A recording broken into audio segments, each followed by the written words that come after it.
Imaginemos que se logran tener las 26 firmas. Recién se presenta a la mesa de partes del Congreso.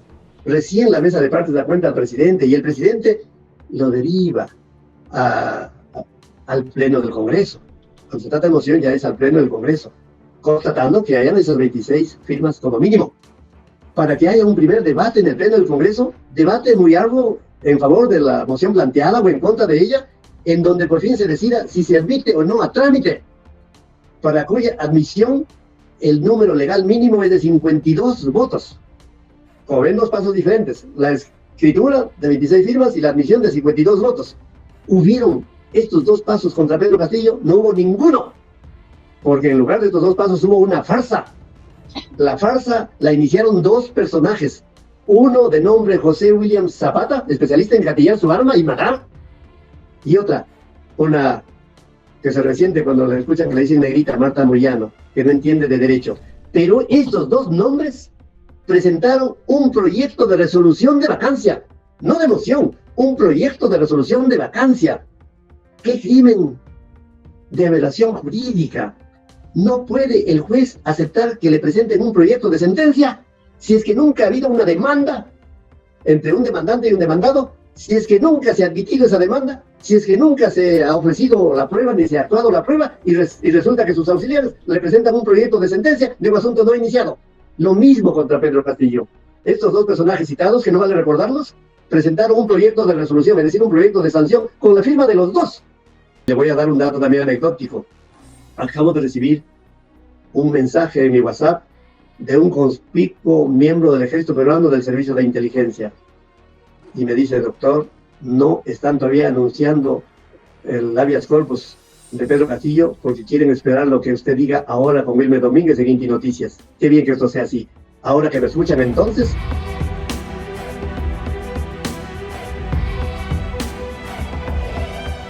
El doctor Guillermo Olivera Díaz se manifestó desde Madrid, España, a través del medio de comunicación Inti Noticias, dirigido por el comunicador Wilmer Domínguez. En su exposición, el doctor Olivera Díaz hizo una comparación entre la vacancia ilegal que el Congreso realizó al presidente Pedro Castillo y la posible vacancia que se le podría realizar a la mandataria usurpadora, Dina Boluarte. El doctor Olivera Díaz señaló que a Dina Boluarte se le estaría respetando el debido proceso, ya que la bancada de Perú Libre estaría considerando presentar una moción de vacancia contra Dina Boluarte. Para ello, estarían buscando las 26 firmas necesarias para presentar la moción de vacancia. Una vez presentada, se debe señalar una fecha de sesión para el Pleno del Congreso, es decir, los 130 congresistas deberán debatir si se admite o no la moción de orden del día que busca la vacancia de Dina Boluarte. Solo si se cuenta con el mínimo de 52 votos se acordará la admisión a trámite. Posteriormente, una vez acordada la admisión a trámite, el Pleno del Congreso señalará la fecha para el debate de esta moción de vacancia. Finalmente, en el Pleno, después del debate, se acordará la vacancia con un mínimo de 87 votos, siempre y cuando se respete el procedimiento regular. Como se puede observar, contra Dina Boluarte se está siguiendo el debido proceso congresal, con 26 firmas para pedir la vacancia, con 52 votos para el debate que acuerde la admisión a trámite, y finalmente, con 87 votos que determinen la vacancia. En el caso de Pedro Castillo, la cifra es de 104 porque no se presentó moción alguna, no se admitió a trámite, y no se señaló la sesión por el Pleno. Debido a la urgencia y la premura con la que se buscaba removerlo del cargo, el reglamento ha establecido que en tales casos se aplique el artículo 104, que no fue el caso. Y peor aún en el caso de Pedro Castillo, para que se tramitara esa vacancia, primero lo apresaron. Cuando se encontraba detenido, maniatado de pies y manos, es cuando tramitaron la vacancia, sin citarlo para que sea oído frente a la acusación y pueda defenderse, tanto en materia de fondo como técnica. Además, nunca citaron a sus defensores pese a que estaban acreditados para una presunta tercera moción de vacancia que se iba a ver ese mismo día a las 3 de la tarde. Sin embargo, dicha sesión de las 3 de la tarde nunca se llevó a cabo, ya que la vacancia se impuso en la sesión de las 12 del mediodía. La votación final, irregular porque fue solo con 101 votos, terminó a la 1:59 de la tarde, pero ya habían detenido a Pedro Castillo a la 1:42 de la tarde, 17 minutos antes de ser vacado. Para que una resolución de vacancia sea vigente, debe ser publicada en el diario oficial, El Peruano, y dicha publicación salió a las 3:57 de la tarde. Sin embargo, resulta que Dina Boluarte, la mandataria usurpadora, ya había jurado a las 3:53 de la tarde. Por lo tanto, el 7 de diciembre de 2022, Perú tuvo dos presidentes, uno en funciones, elegido el 6 de junio del año 2021, y otro que juró el 7 de diciembre de 2022 a las 3:53 de la tarde, antes de que se publicara la vacancia en El Peruano, del que iba a ser reemplazado. Mire la diferencia abismal, onerosa y farsesca, entre la vacancia que se impuso a Pedro Castillo y la presunta vacancia que se encuentra en trámite en contra de Dina Boluarte. Finalmente, el doctor Olivera Díaz reveló que los magistrados del Tribunal Constitucional aún no se habían pronunciado, ya que estaban esperando la entrevista que él estaba ofreciendo al canal Inti Noticias para poder evaluar su decisión final. Olivera Díaz recomendó a los magistrados del TC que visualicen las dos últimas entrevistas que realizó en el canal Inti Noticias, con el objetivo de reconsiderar sus votos y declarar admitida la demanda de habeas corpus en favor del presidente Pedro Castillo.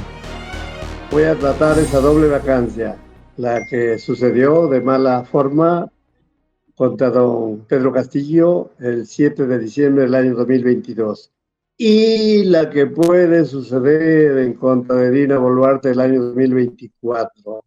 Voy a tratar sin ningún esquivo, pero antes quiero contar una anécdota. La primera vez que se fue a mi oficina de San Borja en Lima un personaje de ingrata recordación llamado Iber Maraví, y que se fue con una supuesta hija de Pedro Castillo, Jennifer Paredes. Si es su hija, no es Castillo, sino Paredes. Cuando yo hice peinar los alrededores de mi oficina, el personal de inteligencia que ve mis espaldas encontró a un carro de lujo en cuyo interior había un chofer que no sabíamos quién era, pero de ese carro había bajado Iber Maraví con Jennifer Paredes y subieron a mi oficina. Y cuando ya se fueron ellos y el personal mío que me rodeaba de inteligencia comenzó a hurgar de quién se trataba, era nada menos el chofer Henry Chimabucú. Así que espero hoy, 26 de marzo del año 2024, no sea más el chofer de Iber Maraví, don Henry, que vuele con sus propias alas. Don Henry, ese es un saludo para usted. Y una anécdota que, valgan verdades, hay que decirla. En relación a la vacancia, recuerde, Wilmer, que yo a veces intento hacer docencia jurídica, docencia política y de casos en boga, en curso, es decir, en trámite. Para defenestrar a un presidente de la República, en términos de nuestra constitución política, hay dos caminos. Uno, el de la denuncia constitucional, a cargo luego de la subcomisión de acusaciones constitucionales, luego de la comisión permanente y por fin del pleno del Congreso, el mismo que puede suspender en el cargo, destituir en el cargo o inhabilitar en el cargo y hasta por 10 años de cualquier función pública.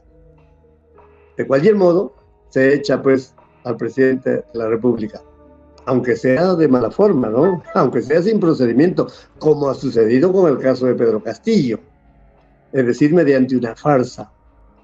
Pero hoy en día se está intentando sacar también a la presidenta disque constitucional de la República, Dina Boluarte, no vía denuncia constitucional, sino vía vacancia. Y la vacancia no es un término que se haga a discreción porque los congresistas quieren de un modo o de otro.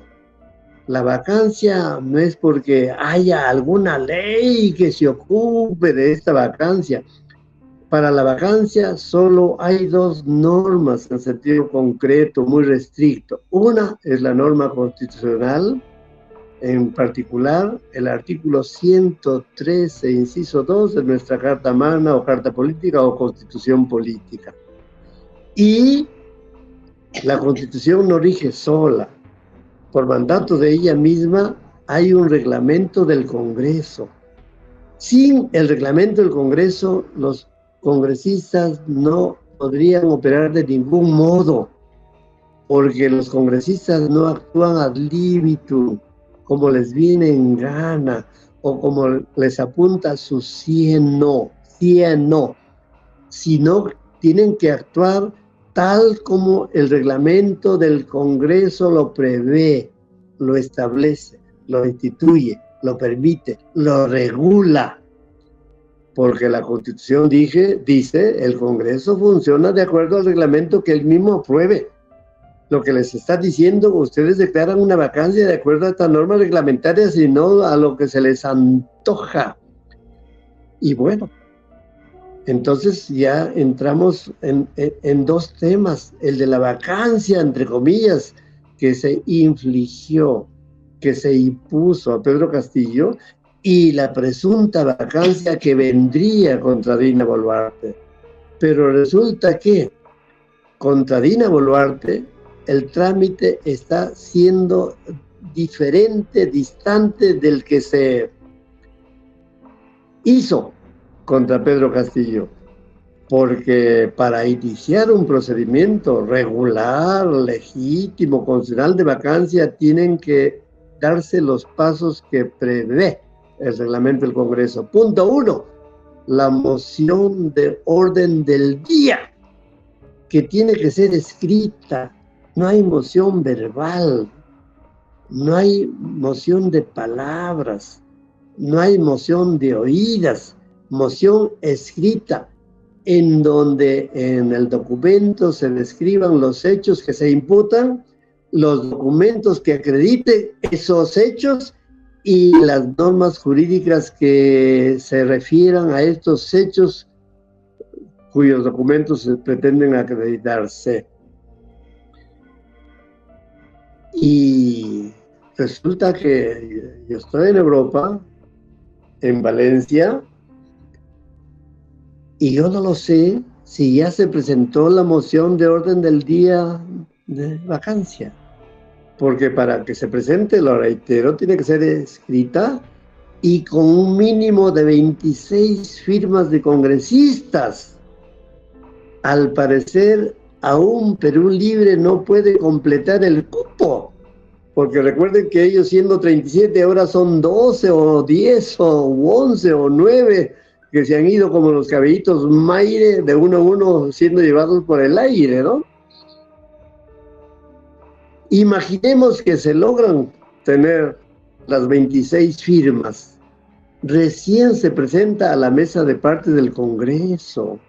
Recién la mesa de partes da cuenta al presidente, y el presidente lo deriva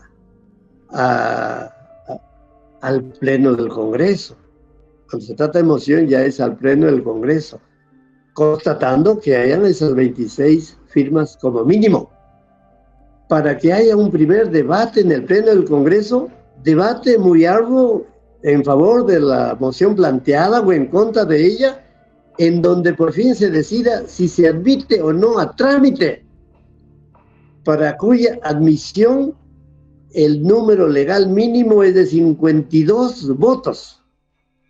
Como ven, dos pasos diferentes: la escritura de 26 firmas y la admisión de 52 votos. Hubieron estos dos pasos contra Pedro Castillo, no hubo ninguno, porque en lugar de estos dos pasos hubo una farsa. La farsa la iniciaron dos personajes, uno de nombre José William Zapata, especialista en gatillar su arma y matar, y otra, una que se resiente cuando la escuchan que le dicen negrita, Marta Moyano, que no entiende de derecho. Pero estos dos nombres presentaron un proyecto de resolución de vacancia, no de moción, un proyecto de resolución de vacancia. ¡Qué crimen de aberración jurídica!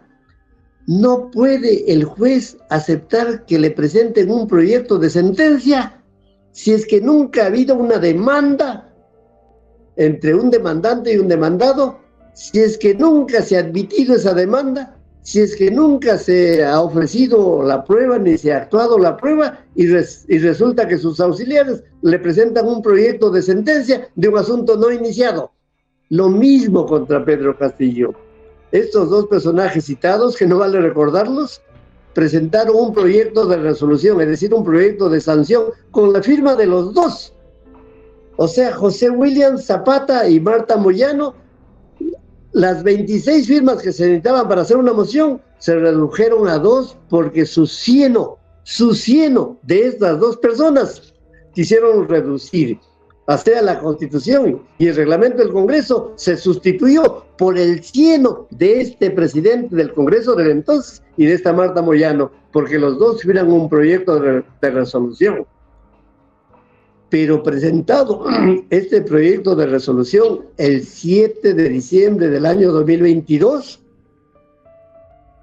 tiene que haber un debate de este proyecto. Y para acordar ese debate, tiene que haber primero un señalamiento de fecha del debate, es decir, el señalamiento de sesión o de audiencia del Congreso. Y por mandato del reglamento que les he citado, el reglamento del Congreso, que es un cuerpo normativo oficial, constitucional, legal, reglamentario, legítimo, tiene que el Pleno del Congreso ser quien señale la fecha. Y no el Pleno del Congreso, pues así, dicho a la deriva, no, un Pleno del Congreso con un mínimo de votación para acordar la fecha del debate. Ese mínimo, apreciado Wilmer, lo establece el reglamento, es 4/5 partes del número legal de congresistas.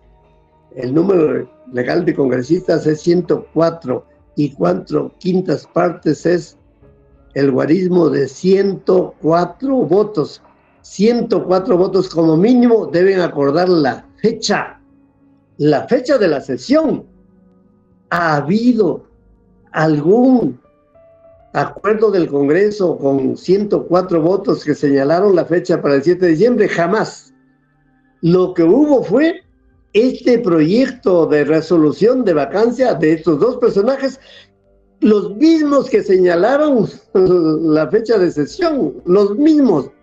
O póngase que no fueron los mismos, que hubo un acuerdo de portavoces, supóngase que hubo acuerdo de junta directiva, pero ni el acuerdo de portavoces, ni la firma de los dos mencionados, ni la firma de todos los de la junta directiva por unanimidad, puede sustituir a una norma reglamentaria constitucional como es 4/5 partes, es decir, 104 votos para señalar la fecha. Nada de eso sucedió en el caso de Pedro Castillo y además de señalar la fecha, por el mismo número de votos, 104, debe acordarse un debate obligatorio. Debate obligatorio porque así lo dice el reglamento, debate, no se puede sustituir por nada. Y después del debate tiene que haber la votación final. Y esa votación final para que haya vacancia tiene que ser de 104 votos. En el caso de Pedro Castillo nunca los hubo, porque solo hubieron 101, sin fecha señalada por el Congreso, sin debate que ordena este reglamento y sin la votación final reglamentaria que es de 104. En cambio, para la presunta, hipotética vacancia que se plantearía o que se va a plantear contra doña Dina Boluarte, por lo que se sabe, aún no a las 26 firmas. Y si ya las hay, yo que estoy en Europa, no sé si ya se presentó. Y una vez que se presente, se tiene que señalar fecha de sesión para el Pleno. El Pleno del Congreso, es decir, los 130, si es que van todos, debe debatir si se admite o no la moción de orden del día que busca la vacancia de Dina Boluarte. Y solo si es que hay el mínimo de 52 votos, se acordará la admisión a trámite. Y cuando se acuerde la admisión a trámite, de nuevo el Pleno del Congreso y no los dos personajes ahora diferentes, ya antes eran los que he mencionado, recién se señalará la fecha para el debate de esta moción de vacancia para ser admitida y que se necesita mínimo 52 y que en el pleno, después del debate, recién se acuerde la vacancia por un mínimo de 87 votos, siempre y cuando se respete el procedimiento regular. Como ve, contra Dina Boluarte se está iniciando el debido proceso congresal con 26 firmas para pedir la vacancia, con 52 para el debate que acuerde la admisión a trámite, si es que va a haberlo, y por fin con 87 votos que inflijan, que declaren la vacancia. En el caso de Pedro Castillo, la cifra va a 104 porque ni hubo moción, ni hubo admisión a trámite, ni hubo señalamiento de la sesión por el Pleno, sino que por la urgencia, por la velocidad, por la prisa, porque querían echarlo del cargo, el reglamento se ha revisto en esas urgencias y ha dicho no, en estos casos 104, y eso no lo hubo. Y peor, contra Pedro Castillo, para que se tramite esa llamada vacancia, que es una farsa, primero lo apresaron, y cuando se encontraba encorsetado, maniatado de pies y de manos, es que tramitaron la vacancia y no lo citaron a él para que sea la vacancia oída por él frente a la citación y defendida por él con la defensa material y también defendida por la defensa técnica, porque nunca citaron a sus defensores, a pesar que se encontraban acreditados para una presunta tercera moción de vacancia que se iba a ver ese mismo día a las 3 de la tarde. Y eso de las 3 de la tarde nunca se vio, porque más bien se infligió la vacancia, entre comillas, con esa sesión de 12:30 del día, cuya votación final y regular, porque fue solo el voto 101, terminó a la 1:59. Pero ya resulta que lo habían detenido a la 1:42, 17 minutos antes de ser vacado. Y resulta que para que sea vigente una resolución de vacancia tiene que ser publicada en El Peruano. Y la publicación en El Peruano por acto dictatorial, salió El Peruano ese día impreso, 7 de diciembre del año 2022, a las 3:57 de la tarde. Pero resulta que doña Dina Boluarte, la usurpadora, la que debe ser vacada, ya había jurado el cargo a las 3:53 de la tarde. Por lo tanto, ese día 7 de diciembre, el Perú tuvo 2 presidentes. Uno que estaba en funciones y elegido el 6 de junio del año 2021, y otra que juramentó el 7 de diciembre del año 2022 a las 3:53 de la tarde, antes que se publique la vacancia de aquel que iba a ser reemplazado. Miren la diferencia honda, farsesca, entre la vacancia que se infligió a don Pedro Castillo y la presunta vacancia que se encuentra con un trámite en cierne contra Dina Boluarte. Reitero que solo el final debe ser de 87 votos, pero si Perú Libre ha tenido dificultades para completar 26 firmas, habrán las mismas dificultades para que se admita el trámite de vacancia con un mínimo de 52 votos y mucho más dificultades para que se imponga la vacancia con 87 votos. Por lo tanto, de no darse la admisión y no darse la votación final de 87 votos, así que tenemos a la inefable personaje, la usurpadora Dina Boluarte, hasta el 2026. Ojalá, Wilmer, alguna pregunta, ya que he hecho este contraste entre la presunta tramitación de vacancia contra Dina Boluarte y la farsesca vacancia, entre comillas, infligida a Pedro Castillo. Y le voy a dar un dato también anecdótico. Acabo de recibir un mensaje en mi WhatsApp de un conspicuo miembro del ejército peruano del servicio de inteligencia. Y me dice: doctor, no están todavía anunciando el habeas corpus de Pedro Castillo porque quieren esperar lo que usted diga ahora con Wilmer Domínguez en Inti Noticias. Qué bien que esto sea así. Ahora que me escuchan, entonces, el Tribunal Constitucional tiene la oportunidad, aunque haya votado el habeas corpus, declarar la nulidad todavía de esa votación y reabrir la audiencia pública que la realizó el 4 de diciembre de 2023, y reabriendo la audiencia tengan la oportunidad de ordenar la visualización de este vídeo que les deben hacer llegar vía notarial, y del vídeo que el mismo Wilmer Domínguez tuvo a bien hacerme perorar unos 2 días atrás. Que por favor escuchen estos 2 vídeos, el anterior y este, reabriendo la audiencia con citación del Procurador Público del Poder Judicial, del Congreso, del Ministerio Público y de la defensa de Pedro Castillo, y ojalá tengan a bien citarme a título de amicus curia. Encantado, yo puedo ir de Europa a Lima y hacerme escuchar por los 7 miembros del Tribunal Constitucional. Recuerde lo que también dije el día anterior, Wilmer, que yo tuve a bien ser testigo presencial de cómo uno de los 7 miembros del Tribunal Constitucional, del que va a firmar el habeas corpus de Castillo, estuvo mendicando los votos para ser elegido por el Congreso y consiguió después de esa mendicidad.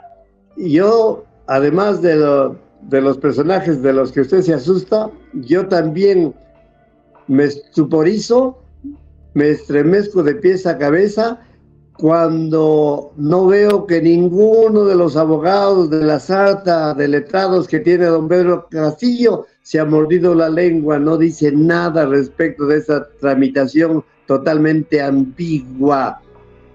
Y peor aún, ninguno de los familiares de don Pedro Castillo se está ocupando de parar mientes al respecto de esta desventura del esposo, del tío, del padre, pero sí se ocupan del partido político y de ser miembros de la lista parlamentaria del futuro. No.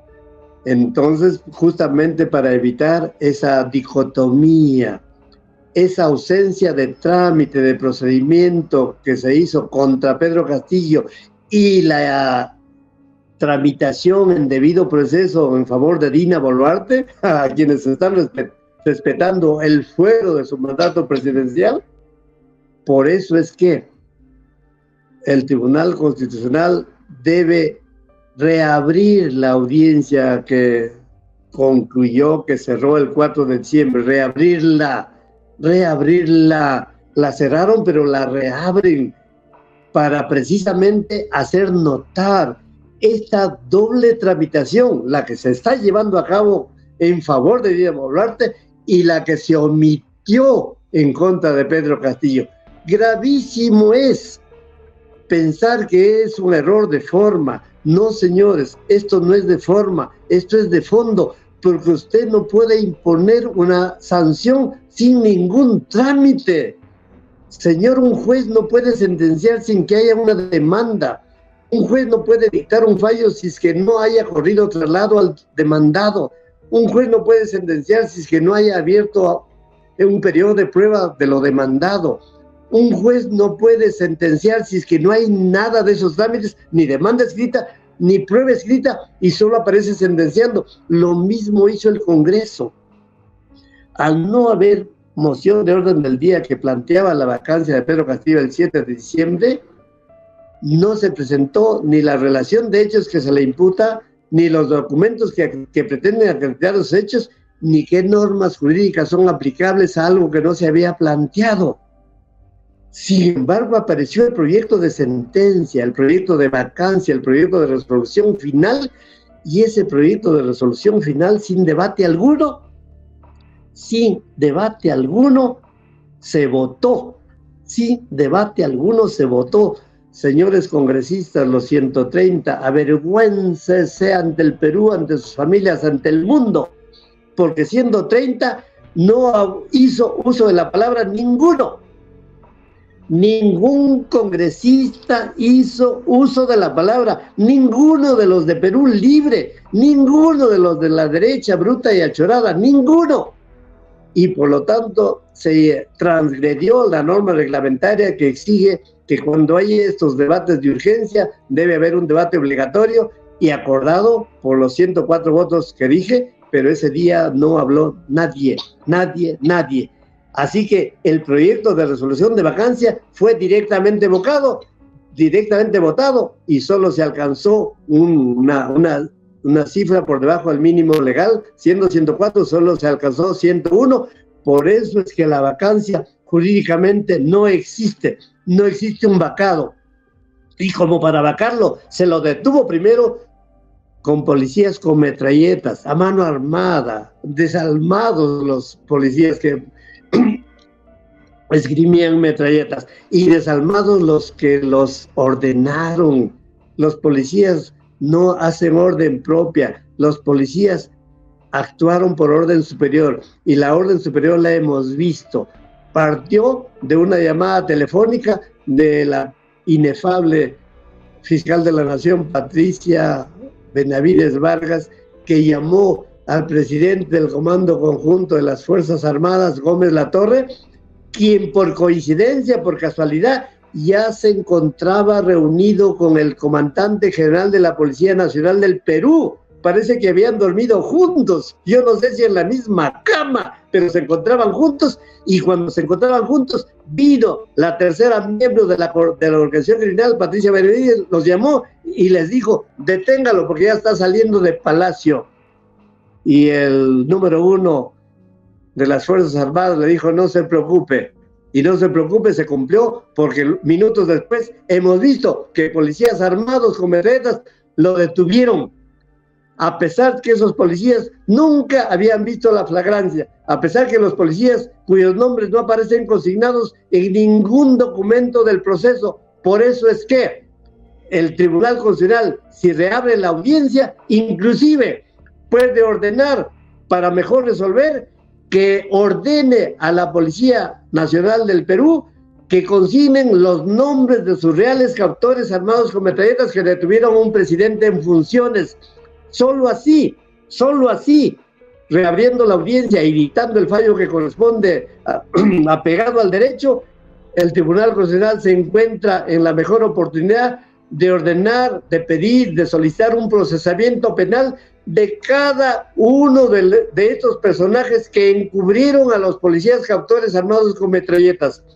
Ordenar el procesamiento penal para que la fiscal de la Nación, por favor, con sola esa orden, con solo ese pedido del Tribunal Constitucional, abra investigación preliminar pidiendo la detención preliminar de cada uno de los que aparecen responsables y que el Tribunal Constitucional los debe señalar. El Perú debe cambiar de curso jurídico. El Perú, no obstante este Tribunal Constitucional, los 7 hayan sido elegidos en esa forma mendicante de votos del fujimorismo, tienen la oportunidad de desagraviar al Perú, tienen la oportunidad de actuar en forma ética y moral en defensa de sus hijos, de sus familias, del país, de los 33 millones de peruanos, reivindicarse, desagraviarnos a quienes nos encontramos no solo agraviados, sino indignados, como Wilmer Domínguez, como ahora Pedro Paredes y como Rocío Canchari. De paso, quiero darte saludos, Wilmer, de un periodista internacional de nombre Daniel Lozano, que ahorita está ejerciendo el periodismo en París, cuya esposa es la Miss Mundo, a quienes he logrado ver virtualmente, pero Rocío Canchari los ha tenido en persona en muchos lugares y me ha dicho que a renglón seguido va a llamar a Daniel para que también me entreviste, y yo me quiero negar porque yo no quiero ser beneficencia de este cúmulo de entrevistas que me generan cada vez más riesgos, cada vez más detractores y cada vez más gente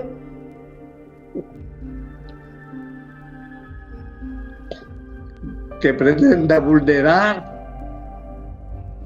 mi integridad física y quizá mi vida. Gracias, Wilmer.